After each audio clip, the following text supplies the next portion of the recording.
Hey everyone. So it turns out that I have been accidentally inflating my podcast episode numbers. So while last week I announced the Alec Toller episode as episode 69, it was actually episode 68. This episode is actually 69, so welcome to episode 69 of Stageworthy. I'm your host, Phil Rickaby. If you enjoy the podcast, I hope you'll consider leaving a comment or rating on iTunes or Google Music or whatever podcast app you use. Comments really help people find the show. If you want to drop me a line, you can find me on Facebook and Twitter at StageworthyPod, and you can find the website at stageworthypodcast.com. This episode is my conversation with Benjamin Blais and the cast of Tough Jews. Benjamin was the founding artistic director of the Storefront Theatre and is the director of Storefront Theatre and the Spadina Avenue Gang's production of Michael Ross Albert's Tough Jews. Also joining us for the conversation are cast members Blue Bigwood Malin, Louis Fernandez, G. Kyle Sheeds, and Stephen Joff. Tough Jews opens March 31st and runs to April 16th at Kensington Hall in Toronto.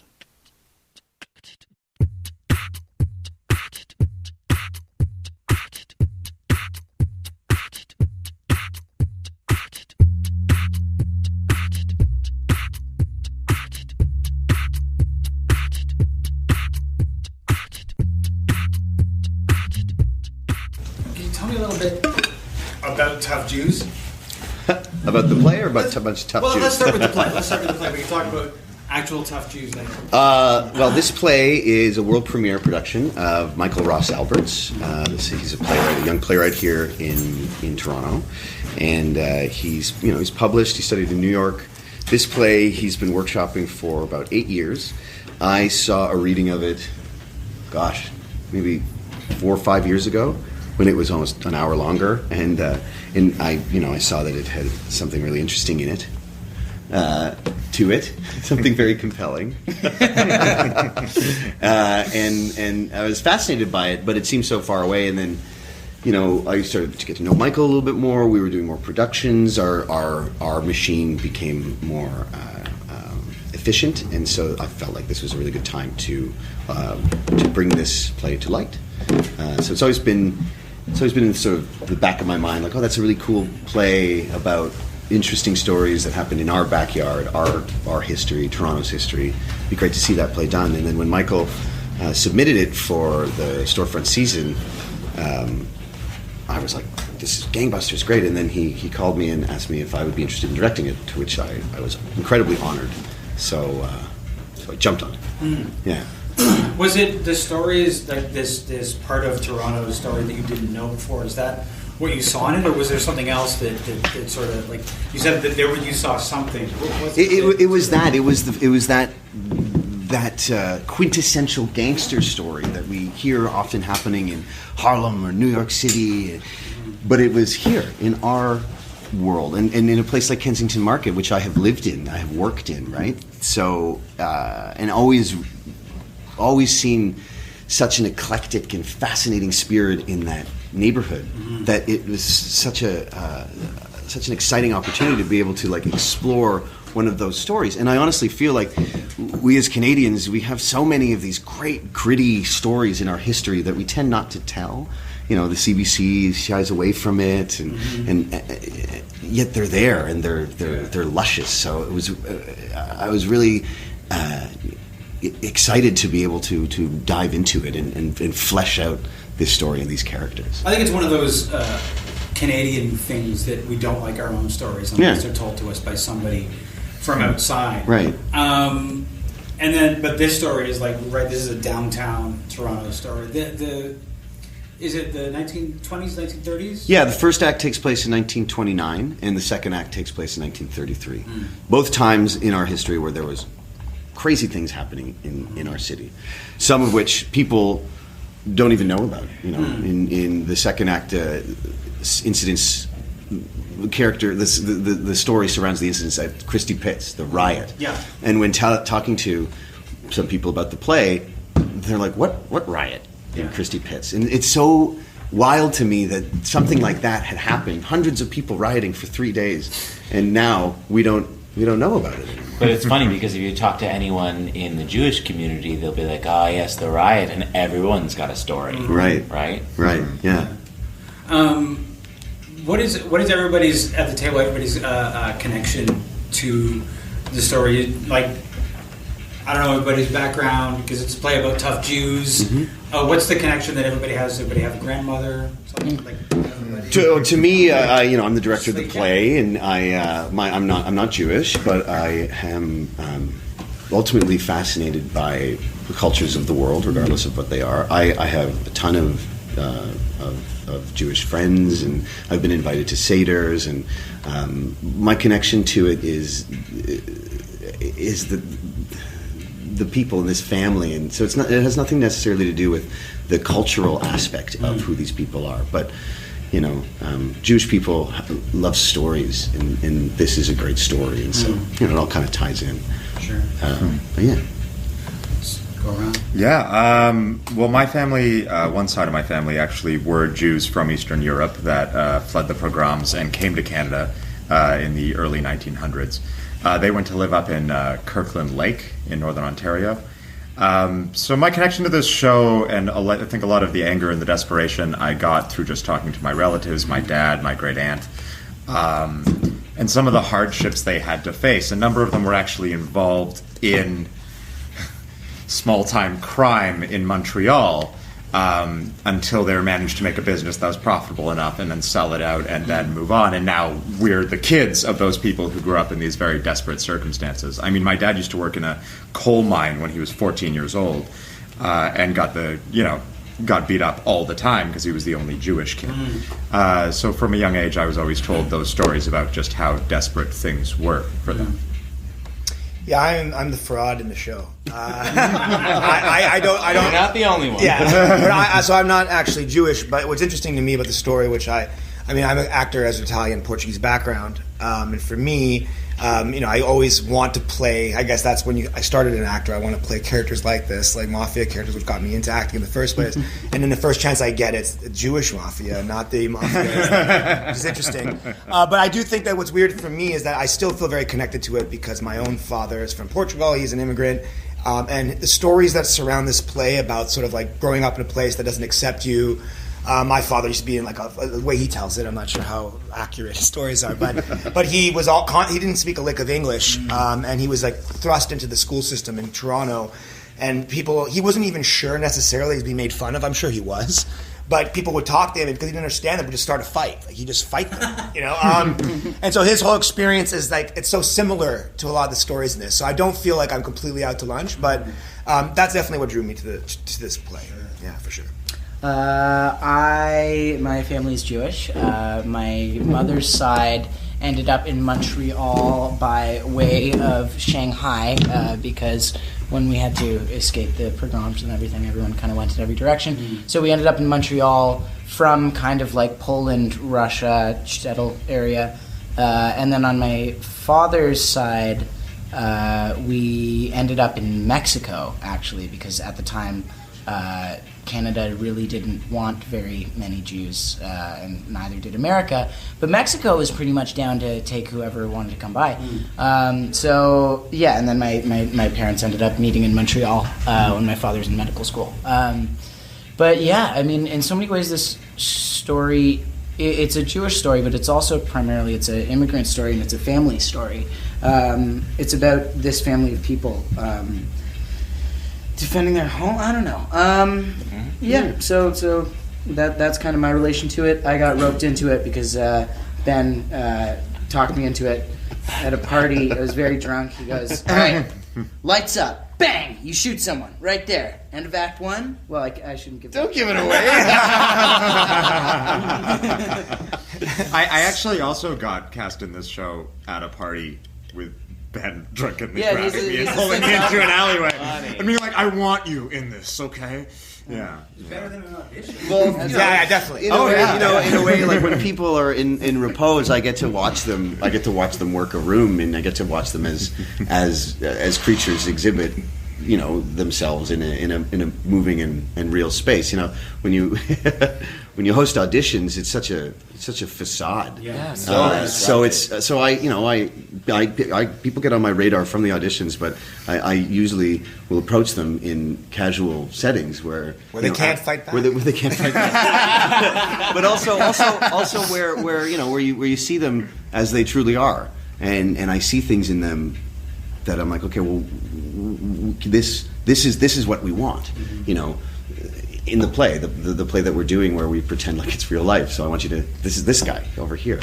And then, to me, this craft is rooted in its sense and power of community, right? So here we are at a function where you're shooting ideas around, and it's, this liberal exploration of your rhetoric, and so here we are. This is what we were going to create. Also, when you rehearse a play, you spend 6 weeks together, right? So is this person fun to hang out with? That's a big part. Are they gonna play with us, right? And I think another thing that brought me to the show is that it just feels like, I kind of signed on to it before the world started. It feels like regressing, and I think we can all say that pretty clearly, but it just, with every day that passes, it feels more and more like a necessary story. I think we're forgetting the path that things take. And it's, in a lot of ways, history can be seen to be repeating itself. I'm very tired. I'm gonna. No, it's true. I think you're actually you're sort of hitting the nail on the head about what's happening in the world right now. Yeah, that's what glommed me onto the show. Originally, after reading the script, it was like, and then kind of world events started unfolding, and I was like, repetition of history. Yeah. When you guys started working on this, was this started talking about who was going to be involved? Is this November pre-election? It was, for a lot of people. Some of us came in afterwards, but we've been prepping this show since the spring of last year. So watching the course of world events unfold, the relevancy of this piece was becoming really potent, right? And we're like, Jesus. Wow, 100 years ago, things were the same. The xenophobic tendencies of our governments, right? You're seeing it happen again. The anti-Semitism that was experienced 100 years ago is being reflected in the Islamophobia that we're seeing today. Wow, with all the information that we have, it's so crazy to think that we can't see our own natures in front of ourselves. It's astounding to think that we've come almost full circle from what birthed the World War II to now, and seeing the same attitudes happening again in our backyard. Yeah, and you can't it's almost so ridiculous. Like someone wrote it down and it's a bad musical. Yeah. But it's not. It's real life. This is if I wrote this a year ago and said this is what. Yeah, they'd be like, no. It's too on the nose. Yeah, exactly. We were rehearsing in here when there was a bomb threat at the JCC just down the street. Yeah, right. It's really just. It was such a clear. It was like our second rehearsal, and it was just such a clear showing of how much these issues just are still in our society so clearly. Yeah, they're still displaying swastikas on synagogues in Ottawa and in Etobicoke. And in the beaches. Well, it still happens here. Yeah. It happens here. Every synagogue in the city has a security guard who's watching out for that. Yeah. It's crazy. Yeah. And it's crazy I think when Michael wrote the play, he wouldn't have known that. No. We reference a bunch of times in the play. They're putting out swastika. Now that's happening again, which is Yeah, it was just under the surface the whole time. Yeah, except back then they could say, "Oh no, we have no Nazi affiliation. It's a symbol of good luck. That's all it is." But people are still trying to pull that. Yeah, with the Pepe the Frog thing too that they have. There's lots of symbols that. Yeah. The staging of this show. This is not like a sit in the audience and watch it play out on a raised stage. This is sort of an immersive, in the round kind of thing. Was it written that way, or is that how you've chosen to? No, it wasn't necessarily written that way. I guess it could be staged, in a proscenium. However you like. This. It was originally slated to go up at the Storefront Theatre's location at 955 Bloor Street, and then due to progress, whatever, that space no longer exists. Gentrification. So what's happening now is almost serendipitous in the sense that we've found a place in Kensington Market where this ostensibly could have really happened. It's it's a basement that used to be a booze can that 2 people have died in over the course of its history, right? There are legit ghosts. Like, this could be the place that the booze can was. So there's an aspect that I had wanted to do, regardless wherever it was where I wanted to do this play in a photorealistic design sort of world. And so now there's an added element that, like, you'll be literally in the place where this could have happened. You're going to walk down this graffiti-covered alleyway, turn a corner, and go back in time 100 years. We have this set design by Adam Belanger, who's just a genius, very detailed, full of Easter eggs and really rich detail. So you, as an audience member, will truly feel like, wow, I'm being transported back in time. You'll watch the course of events unfold for this family, bear witness to some pretty crazy shit, and then walk back out into today's world and be like, wow, here I am, like, stepping through the veil of time. And rather than it being in Bloor Court and you're like, oh yeah, the market, that's neat, you'll actually come out into the market. And then I just feel like that'll wash over people in such a powerful way, where they'll look around and say, like, holy shit, this really could have happened. And as far as promotion goes, we have a photographer named John Gundy who's done an incredible job recreating these historical photos and putting us into them. So we had a whole day in Kensington Market where we went out and we did a photo shoot, and he would take a photo from the Jewish history of Kensington Market, and he'd say, and I'm going to put you 2 in like this. So we'd find our position from the same street corner where this photo was taken, and then so that'll be part of the promotional material for it. And I wanted to add as well, like, about the idea of not having it this sort of close quarters. I think it's almost essential. I mean, maybe it wasn't necessary in the writing, but these sort of stories, we normally get them through film that has a wide array of tricks to make you in the moment. I think that to have the visceral experience that film has for, like, a mafia story of this sort, I think that it's necessary to bring people in, because people, they're used to seeing this with, like, I can follow the bullet, go in bullet time through, and we need to compete with that as artists, as theater artists. So I think that's another element. And there's also a separation when we're watching TV or a movie. We're sitting very comfortably, and it's like there's this screen between us and the action. And theater brings us more into it, but then to have it all around us and more immersive, there's no it's almost like there's no safety there. It's great. Well, theater. I put my butt right in their faces. It's going to be all around them.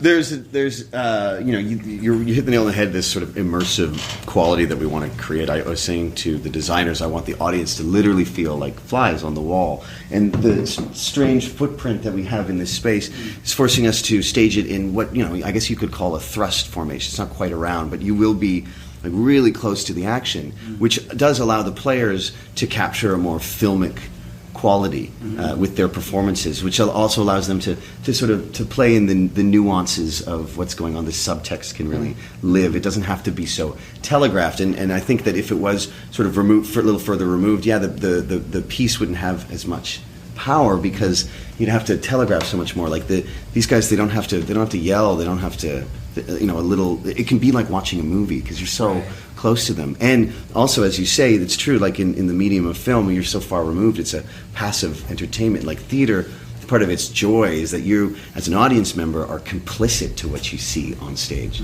There's some violence in this play, where if you saw that at a bar, would you jump up and stop it? But here, you can't, but you're so close that you have to suffer it with them, and it makes you, really includes you in it. Like when you go to see a play, you have to really agree with yourself that I'm going to immerse myself in this, I'm going to enjoy it, and so we're going to meet them even closer than halfway, and really put them, like, right there on the wall. I would wear a poncho. I have to head out. Thank you very much. Our lead actor has a hot date. We'll see about that one. It's a lie. He doesn't have a date at all. He's going to work. He's gonna go work on his lines. Making the money. He's going to go work on his lines. Do the grind. He's got a date with the play and his homework. Thank you. Thank you. See you tomorrow. Bye, Kyle. What a great guy. Yeah, I like that guy a lot. Now that he's gone, though, here's some salacious details. Let me tell you about Kyle. I like to start at this side and sort of go just to the other side, and of the line of people that I have here. Great. And the question one of the questions that I always ask people when I'm doing these conversations is, what is it that brought you to theater? So I want to start with that. Okay. So I really like when people look at me. I'm gonna be totally honest, man. I love attention. I used to have a lot more meaningful answers, but it's all bullshit. I just really like attention. I do a lot of different things. I'm also I'm a writer, a creator. I'm a musician. I have a band called Birds of Bellwoods. I like being on stage. I like cathartic, direct experiences. I think I'm good at it. So I don't have a university degree, so I might as well continue on this train. I found theater when I was 7. I was in a kindergarten class, and these people came in, and they were looking for someone to be in this movie, and they hadn't found this kid yet, and they were like, "Oh, he has red hair. We don't have one of those." So I ended up going in for the audition. I didn't get the part, but I got representation, and I loved it because everyone was like, "Oh, what are you?" talking to me and asking me questions, and I'm the youngest of 4, so that was refreshing, to say the least. But I only really did film and television, and then it was in high school that I ended up in a Canadian stage production of Wild Dogs, and I was working with Tony Napo, who I'm sure you know, and I was 16, and he was punching the wall, and feelings and art, and it was just this whole it was this is where the cool kids hang out, He's give me rides home and bum me a cigarette, and I thought it was so boss, and I was film and television is full of people jogging and eating walnuts, and this is this is what so I was that's cool, and I applied for National Theatre School, and I got in, and I also I don't know if I'm rambling, but I also feel I really discovered my genuine love of theater after I started playing music with my band, because there was something before then that was kind of still hanging on of film and television for me, where I felt like I had to block certain things out. And then when I started playing music with my band on a stage, I was able to look people in the eye and just really be like, "Hey, you're in this room, I'm in this room, let's have an experience together." And then since then, it's just all the muscles that used to tense in me just kind of drifted away, and now I just feel we just create this cathartic experience, and we all, we share that. Cool. Yeah. It's a bit tough on the top. For me, I guess for me, in high school specifically, I was sort of that guy, that youth that had all the potential in the world, but I didn't give a shit. School was just sort of a stopgap between me getting back to the N64. You know what I mean? So, to be honest, and I was a bit of a class clown. I was more interested in sort of making my friends laugh, or just sort of drawing the pull of the teacher's authority to me. That was what I always did. And the drama class that I went in I was told it was a bird course. That's what I was told. That's what we called it back then, the Genos. Back then, it's a bird course, bro. Certainly dated yourself with the N64. When I was in high school in Ajax, everybody was like, "No, take theater arts. It's just easy, Exactly. So I did that, and then suddenly the shit that was getting me in trouble, suddenly I was the man. I'm fucking killing it in this class. You know what I mean? And so it kind of ended with my teacher at the end of the year being she got me to start a drama club and stuff, and I was never doing anything like that before. I was why am I here after classes are done? This is fuck. And so then, from there, she said, at the end of the year, she was I'm gonna get you to go to the Tarragon Spring Training Program. Every drama teacher gets to nominate one person to go to this thing. And I was oh, in the summer? What? I have to be in theater all summer? I was not down at all. And my girlfriend at the time was 16 or whatever, and my mom were you got to do this.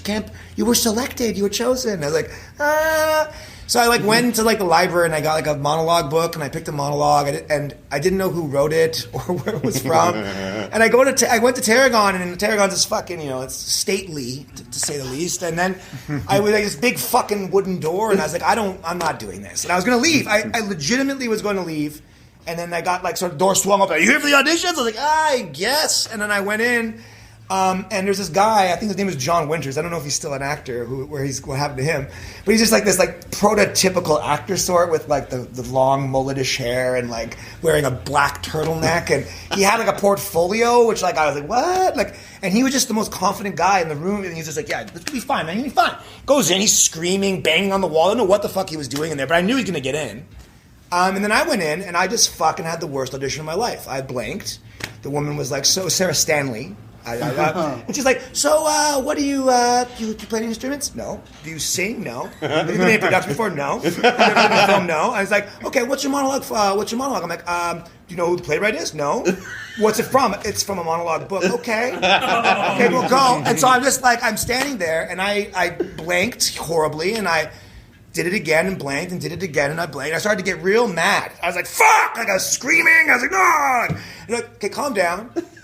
We don't know who the playwright is. We don't know what play it is. So really, if you know it, and we know you know it, just if you get into a stumble, just do what you got to do. Just get through it. And that kind of gave me this confidence, and I did it. And then I didn't have to ad-lib that time. I actually got through it. I was like, well, that was a great director. And I left there feeling a piece of shit. And I was like, well, that was a fucking debacle. I was mad at my parents. I'm like, why would you tell me to do that? And then a few days later, I get a message saying you got in. And I was like, and I just knew in that moment, it's like, I did not select this. It has selected me. I don't even have any interest in this. And suddenly I'm in it. And I think that was for me, that's where it all began. And my whole life from up to that point now is like, I can't imagine who I'd be without it. This is like what I do, fucking warts and all. I have no money and it's fucking tough. And that's what I do. So that's how it all began. Yeah.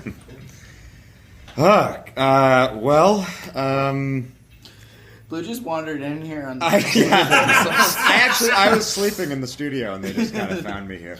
I was like very, very young when I decided I wanted to do theater things. I was always a very introverted kid, but I really liked movies, and my stepdad was this huge movie buff, and he like made me watch like Pulp Fiction when I was like 9 years old because it was a really good film. And so I watched Me, Myself, and Irene with Jim Carrey, which isn't a very good movie at all. But I watched it as a kid, and I remember he's doing this scene where he keeps switching personalities. And watching it, I was just like, I want to be able to do that. So I joined this community arts thing on Toronto Island, where I grew up.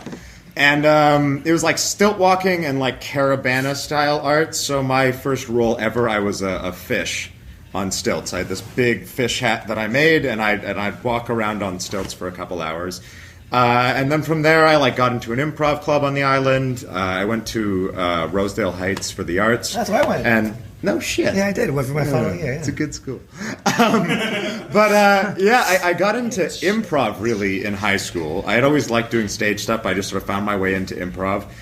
Did the like Canadian improv games. We went to Ottawa. It was like best experience of my teenage life, going out there for this like big stage with a bunch of people, having people laugh at you.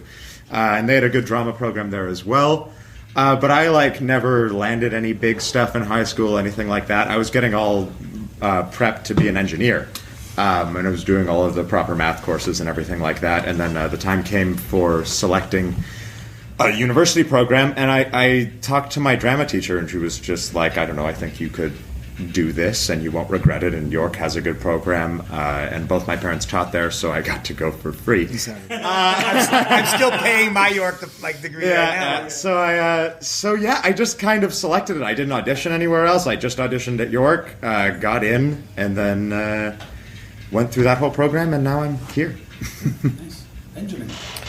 Well, I love it when a plan comes together. And I guess I learned at a very young age there is no better way to galvanize a community than through powerful platform. So when I was younger, there was this we had this sports day or something, and I was it was a grade, I think I was 10 or 11, grade 5, grade 6, and they separated the school into colors. There was the red team, the blue team, and the yellow team. And it was an event that like we'd all the grades would come together. It was like a sort of team building exercise. And one of the first things they did is they said to us, okay, each of the colors are going to figure out your team chant or whatever. You can do a little show to stoke your team up. And I volunteered to be the mascot or whatever. And I recognized that, I made people laugh, and we brought our whole blue team together, we created some chants, and everyone, then I was on the map. I became a part of the community, became a person of interest who could, who had political clouds and who could affect change, and then I began to recognize the power of community, and how creating shows is such a great way to bring people together. The creative teams that generate the work, and all the great stories and relationships that form out of that, and the people that bear witness to the work and have a shared experience through that, and it's really rewarding to stand at the back of an auditorium where you're watching a show that's got 20 people in it and another 100 people watching it, and they're all together and they're all doing the same thing and they're all enjoying it together, and there's something really, really, really wonderful about that. I of course love the attention. Yeah, I mean, we all can agree to that. We all love a lot of people looking at There's a us. certain given too. Yeah. But for me, it was Feels great. I wanted to be an actor for a long time, and then was sort of frustrated with the concept. Looking at some of my other artist friends, the musician can play alone, the visual artist can paint that masterpiece alone, the writer can create their own work. To be a part of, to be an actor, to be a part of the theater, you need others around you to help you create it. But through that, there is something, you create these lifelong friendships, and it's important. And being an actor and doing these auditions and hawking garbage products on television for money, it's like rolling the dice, and you think to yourself, you're like, I'm spending all of this time and energy, but what am I doing for the world? What am I doing for society? And so here was an opportunity for me to create something that was actually bringing people together, that can affect change, that has created opportunities for others and created opportunity for myself, and to me, that's it's really profound.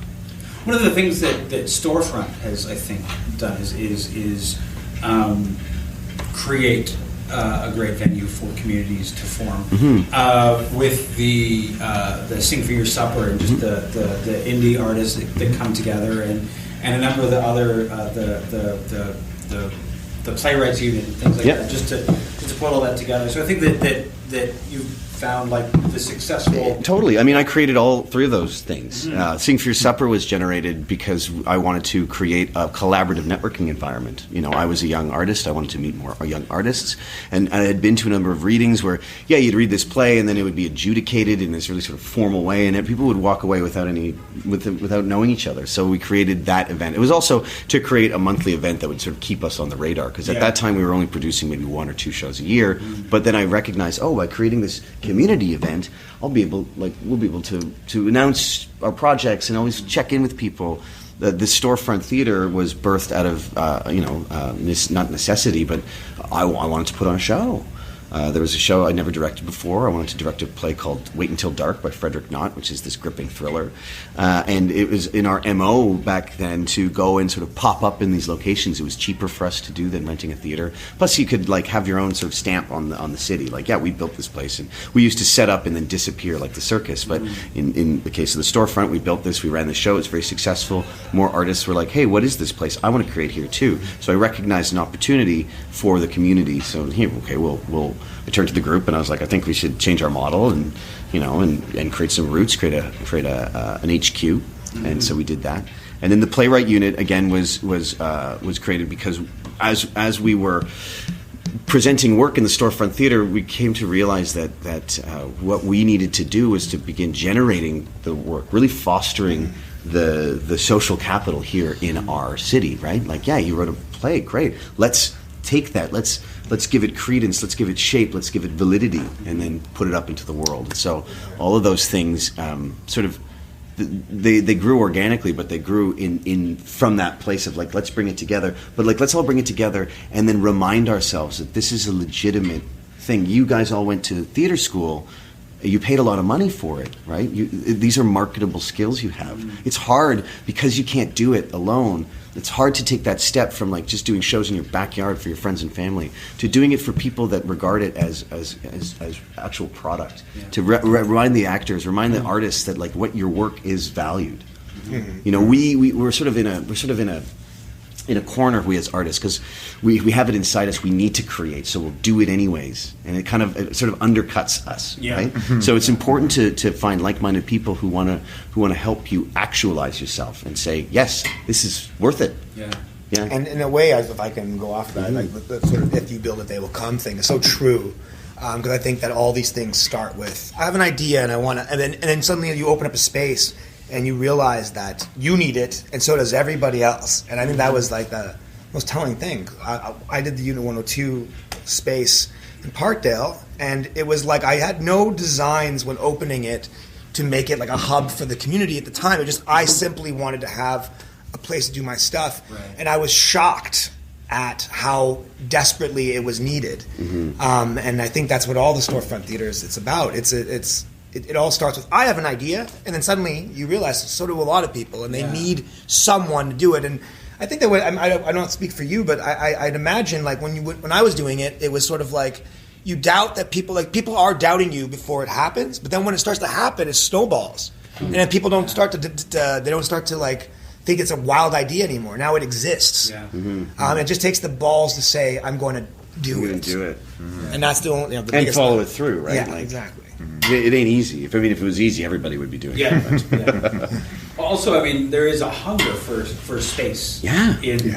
In this city, and I think in most cities. Oh man, our spaces were overbooked. Yeah. You know, we'd have to spread it around. Like, totally. Do you need people? Yeah, be like, hey man, I can send people down to Unit 102 and vice versa because we're like, shit. There's so many people that have a show that they want to. And then suddenly you get squeezed out. You're like, I have no time for my show now. It's like, fuck. Right? Yeah. What about Christmas Sandwich the musical? Well, because I mean, I remember Part 2? Years ago being like the only spaces that you could get would be like to rent a factory, Tarragon, a Passmarine, or if you didn't mind that the media wouldn't come, a theater at the university. Right. And there's just a need for all these places. Now the unfortunate thing is that many of these places like Storefront, like Unit 102, they're shutting down. They're shutting down. Yeah. Well, I mean, it's as we were talking about history repeating itself in the play.